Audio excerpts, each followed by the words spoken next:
See our next question. We have to find the number of points of intersection of this ellipse and this circle. Okay?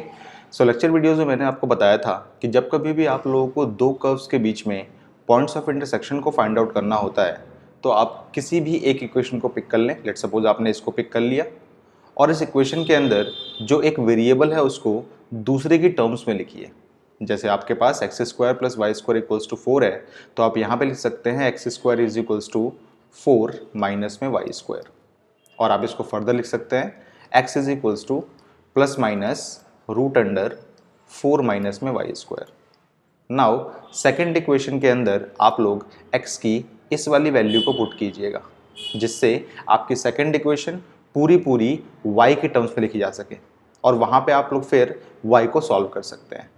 हालांकि इस question के लिए ये process काफ़ी lengthy हो जाएगा तो हम लोग इस क्वेश्चन को सॉल्व करने की कोशिश करेंगे by using graphs of circle and graphs of ellipse.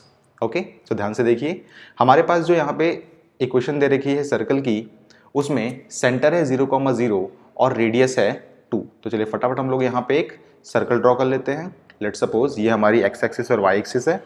Now अगर हमने यहाँ पे एक सर्कल ड्रॉ किया तो इसके एंड पॉइंट्स क्या क्या हो जाएंगे. इसके एंड पॉइंट्स हो जाएंगे 2,0 बिकॉज रेडियस 2 है एंड देन 0,2 -2,0 एंड 0,-2. ओके, ये हमारे पास end points of the coordinates आ जाएंगे. ओके, नाउ अगर हम इस एलिप्स को ध्यान से देखें तो इस एलिप्स में जो सेंटर है हमारे पास वो है 0,1.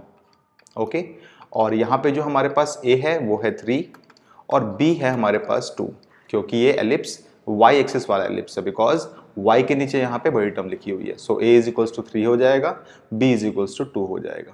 ओके, चलिए हम इसका ग्राफ भी फटाफट ड्रॉ कर लेते हैं. ओके, तो ये हमने बना दी अपनी कोऑर्डिनेट एक्सिस और मान लीजिए कि इसका सेंटर जो 0,-1 है तो मान लीजिए यहाँ पे 0,1 है तो यहाँ पे ये 0,1 है. ओके, और मैंने यहाँ पे एक एलिप्स भी ड्रॉ कर दिया लेट सपोज. ओके,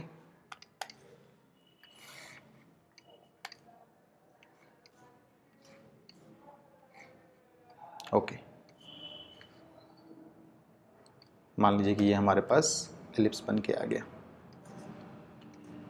क्योंकि इसमें a इज इक्वल टू 3 है इसका मतलब 1 से आप लोग 3 डिस्टेंस काउंट करेंगे तो ये हो जाएगा 2, 3 एंड 4 यानी कि 0,4 एंड 1 से आप लोग 3 डिस्टेंस काउंट कीजिए तो ये हो जाएगा 0 मतलब 1 देन 1 2 एंड देन 2.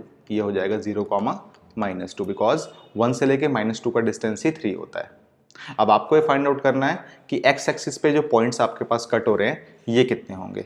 सो उसको फाइंड करने का आसान तरीका क्या है, आप लोग इस इक्वेशन के अंदर y is equals to 0 put कर दे because y is equals to 0 put करते ही आप लोगों को x एक्सिस पे कहाँ पे कर्व कट कर रहा है वो पॉइंट्स मिल जाएंगे. ओके, सो ये हो जाएगा आप लोगों के पास एक्स स्क्वायर बाई 4 प्लस में 0-1 की होल स्क्वायर अपॉन में 9 is equals to 1 and then X square by 4 plus में 1/9 इज इक्वल्स टू 1.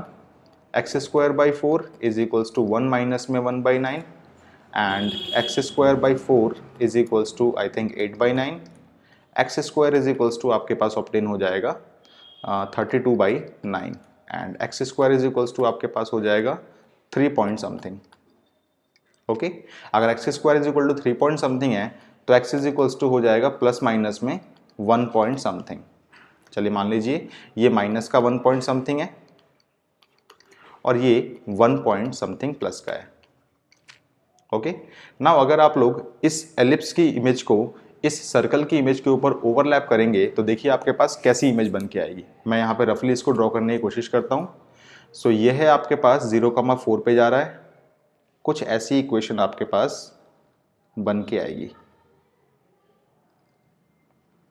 ओके, मान लीजिए कि ये पॉइंट है आपके पास 0,4 एंड ये पॉइंट है माइनस का 1 पॉइंट समथिंग, ये पॉइंट है प्लस का 1 पॉइंट समथिंग और ये पॉइंट तो 0,-2 था ही आप लोगों के पास. याद रखिएगा टच करने का मतलब भी इंटरसेक्ट करना ही होता है. तो देखिए कितनी जगह पे दोनों कर्व्स आपस में एक दूसरे को टच कर रहे हैं या फिर इंटरसेक्ट कर रहे हैं. सो ये हो जाएगा आपके पास 1 point, 2 point and 3 point. Okay, so इसका मतलब 3 जगहों पे ये एलिप्स और ये सर्कल एक दूसरे को इंटरसेक्ट कर रहे हैं. तो इसका आंसर कितना हो जाएगा, बी 3 points. Okay.